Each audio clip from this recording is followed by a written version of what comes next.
With Republican candidate for governor, Jeff Johnson. Jeff, a longtime friend of ours, running for governor. As you know, he ran last time around against Mark Dayton, incumbent Mark Dayton. There will be no incumbent this time. And so that may turn the tide a bit. I think Donald Trump, I still believe, and I will put it out there for the world, is the odds-on favorite to become president for a second term. I don't know many people who voted for him who are not going to vote for him again. I will tell you that right now. I haven't met one yet. Yeah.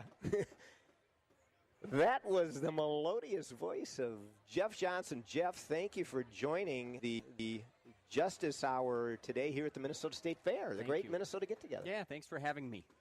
Absolutely.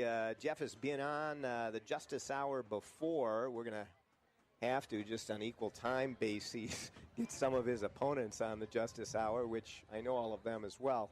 But Jeff is, salt of the earth. As I've talked about before, the Justice Hour is about tried and true principles, time-tested fundamentals, foundational issues, the classics, if you will, which is why we play B.B. King.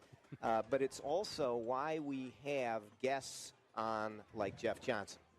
He believes in these fundamentals. And we just heard from Dean Phillips, who had a bit of a, different view of tax policy, I think, much more akin to Mark Dayton than maybe the years preceding that with Tim Pawlenty.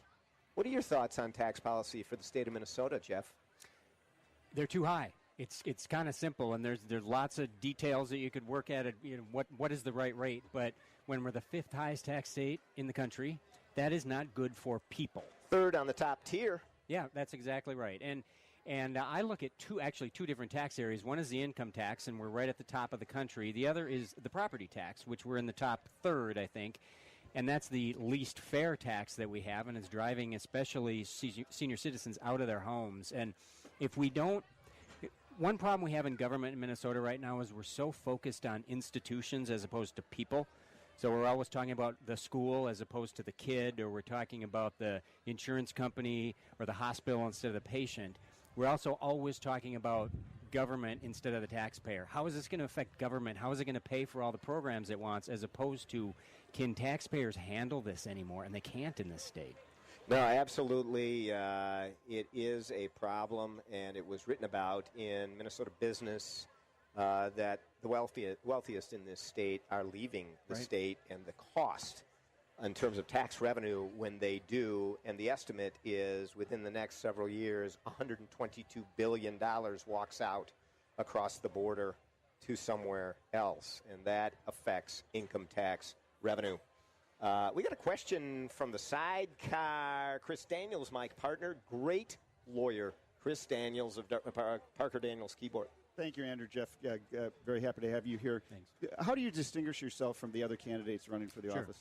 The biggest on issues, we probably don't differ all that much. I think there's, maybe some differences on term limits. I support them, and on corporate subsidies, I don't. But overall, people are relatively conservative in the race, kind of traditional conservatives. The biggest difference, I will tell you, is the fact that I've been through the race before. And some people would argue running before and losing by 5 points, it hurts, but it doesn't. I think that is one of the things that makes me stronger than any other candidate, because I've been through the fire, because I made mistakes and know what they are and will fix them, and because I'm able to show to people what I do really, really well, not by telling them this is what's going to happen. They can actually look at the last race against a popular incumbent and see it. I won with independents by 10%. Tied with independent women. I raised more money than Mark Dayton. I got more votes than any other Republican in the state. And we can do that again as a starting point and then improve from that based upon what I learned. So I think that's the biggest difference, is the fact that I've done it already. Well, he has indeed. You're listening to Republican gubernatorial candidate Jeff Johnson, who did run against Mark Dayton 4 years ago, got the Republican nomination 4 years ago. Well, I guess it wasn't exactly 4 years ago. And is looking to do that again. It's a different mix this time around. He believes he can win, and it wouldn't be the first time that somebody in their first run, did not prevail, and came back in and did. Jeff is nice enough to join us here on the Justice Hour. Listen, Jeff, talk to me for a minute about public sector teacher unions. Sure. What are we going to do about our education system in the face of these beholden, liberal left public sector teachers union that has a stranglehold on the Democrat Party in Minnesota? Yeah, we have to push back hard. And when I say that we're always focused on the institution rather than the individual, K-12 education is the perfect example of that. We always are concerned about the school or the union as opposed to what's best for the kid. And, you know, the union does its job of trying to essentially get more money for teachers. That's their job, and they do a really darn good job of it. That doesn't mean they have the kids at the front of their interest list, and they don't. And so, you know, what we have to do, especially with respect to the failing schools in Minneapolis and St. Paul, is give parents real choices. Give them more control over their schools as they currently exist, but also give them the option to bring their kids somewhere else. I can't tell you how many times I've talked to a single mother from Minneapolis who just desperately wants to send her little boy to a safe, decent school, and she can't.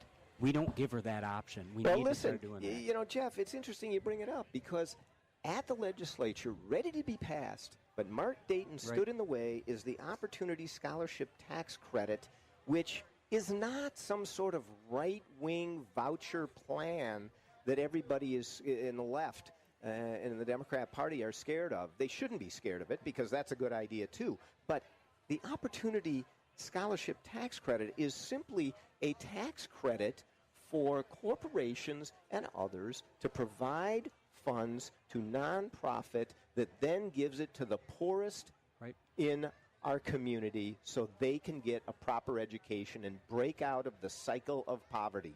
Why are the Democrats against that? Because the teachers union told them they had to be. And the example you give is perfect because that is not some revolutionary thing we're doing with schools all over the state. It is for that small section of truly failing schools that are failing our kids, and apparently Democrats are okay with that because they don't do anything to change it other than throw more money at it, which isn't solving the problem. We have with us Jeff Johnson, Republican candidate for governor, coming up. Jeff, thank you for joining us on the Justice Hour today live at the Minnesota State Fair.